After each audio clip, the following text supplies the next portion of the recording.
So in this section of the video, we're going to talk about what we mean when we say semantic technology. There are different uses of semantics. You'll hear people talking about semantics in terms of search engine optimization or things like sentiment analysis. So we want to set a baseline. We're talking about it in an enterprise, and we want to make sure we understand what we're getting at. So semantics itself talks about meaning. That's what we're focused about. What's the meaning of information? And semantic technology is making that meaning accessible through and by computers, so making it machine readable. That's the basis of what we're talking about. Now, what makes up that semantic technology is a bunch of different pieces. So first we have a set of standards, and these standards, some of which are fairly mature, dictate how we represent information and how we represent the relationships in information. And so you will hear about things like OWL, RDFS, etc., that are used to actually create the representation of the relationships in the data. Given that we then have those standards, we need a way to define those relationships, and those are called ontologies. So we take these standards around OWL, etc., and we create definitions that relate information into ontologies. Now, it's great to have all that. That's a logical expression of that information, but we now need a place to put it. We need a physical location for it. And like we have relational databases for our relational data stores, we need a triple store to store this semantic data. It's stored using what are called triples, and we'll talk a bit about that. But we need a place to store that. And these triple stores, or things that look like triple stores, are where we can place that information. The next thing that we need is, now that we've got our data stored and we've created an ontology to relate the information, we need something that knows how to read those ontologies and apply the rules, essentially, that are embedded in that about the relationships from those ontologies and actually generate the data that represents those relationships. And for that, we use reasoners. So a lot of times you'll hear about the triple store containing a reasoner, and that is the piece of the technology that actually takes care of doing the inferencing and creating the data based on the ontology. Now we've got all this great data, and new data's been inferred. We need a way to get that data. For that, we need data access, and the standard in the semantic technology realm is Sparkle. It's the query language for the semantic data.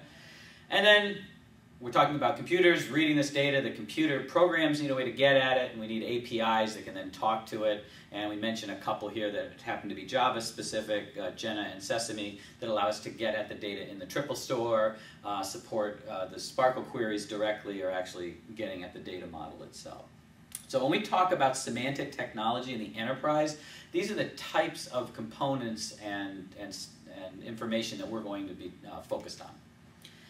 Now, what we really like about semantics, as a company that does a lot of integration of BPM tools and reporting tools and data analytic tools, we like being able to federate a lot of information, to bring a lot of information together. And semantic technology is built to do exactly that. It is built to play in an infrastructure, an existing infrastructure, and bring information into a common view. It is not meant to replace those existing systems. The current systems that operate a business are still needed to do whatever the standard work is, if we're a healthcare payer, to do our claims processing, and etc. But now what we can do is bring in a technology that's meant to combine the information. And so when we talk about federation specifically, what we mean is that we can reach into those different native data stores, the different databases or Excel spreadsheets or wherever the data happens to be, and using semantic technology, we can give it a common representation, deal with the fact that information is represented differently in different places, and tie that together, and then allow us to use that common frame of reference to go on and do reporting, analytics, predictive analytics. They're all forms of data mining, as well as integrate with things like business process management suites, etc. So we really like this technology for that reason. So fundamentally, what's different about semantic technology when we talk about data is the structure. The structure of data in semantic technology is represented using a concept called a triple. And triple means exactly that, three things. And the formal definition talks about having a subject, a predicate, and an object. And what we're really talking about is there's a piece of information, and there's another piece of information, and that middle piece, the predicate piece, says how are these two pieces of information related. If they're not related, there would be no triple. if they are related, then there'll be a triple with a predicate explaining the relationship. And this gets to the power of semantics, semantic technology, is that it's easy to create these relationships, but you're not forced to create them. So unlike a relational data structure that may want to force some things on it, we have the ability to create these triples as we need them. These triples then combine together because I can have the same subject in multiple places, or something that is a subject in one triple can be the object in another. And what I'm creating is what's known mathematically as a directed graph, which is an incredibly powerful way to represent data. And in fact, I can represent things far more easily in a directed graph than I can in a relational table-based structure in a lot of cases. Now, what's nice about this environment is that it assumes that you're federating data from multiple places. The semantic technology is based on concepts around the semantic web, and the idea there was that you had all this data on the internet spread across multiple domains, and you want to be able to bring it together. You want to be able to federate it. So built right in is the idea that I need to federate it, and the query language itself, Sparkle, already has the semantics built into it to do that federation for you. So it's really nice in terms of bringing data together. So even within an enterprise, if I have 3 applications and I want to bring that data together, semantic technology makes that far simpler than going off and building a data warehouse and worrying about the structure of the warehouse, etc. Finally, this platform is all based on the web. So it uses web protocols. I don't have to worry about a lot of fancy configuration on firewalls and how I'm going to deal with all this new traffic and configurations. It's built on those protocols, which are very well understood in enterprises already. So I'm not bringing in a lot of new concepts when it comes to the actual integration. I just wanted to walk you through a quick example. When we say directed graph, it sounds very fancy or confusing, and how that relates to triples. Just a quick example of what that looks like. So what you're looking at is a very simple directed graph. It's a set of triples. So there's a triple there that says that David is an employee of Blue Slate Solutions. And since we're talking about triples and directed graphs, that relationship goes in exactly one direction. So it doesn't say anything about Blue Slate Solutions at this point. It just says that David is an employee of Blue Slate Solutions. I might be able to infer other things, but the graph doesn't do that for me. It also says that Lisa's favorite sport is bowling. And then finally it says that Lisa is a spouse of David. So that's all this graph tells us right now. What's really nice from a refactoring capability is that I can add new types of information without having to rearrange the existing information. Even if I go so far as to change one-to-many or many-to-many relationships, I don't need to fundamentally change anything about the existing graph. So I can sit here and add new information to this graph without modifying the original graph, even though I'm adding completely new concepts, which in the relational world might be new columns or tables. And the real power is I can then start to think about what information can I infer. In other words, what can I figure out from this data without explicitly placing that data in the database.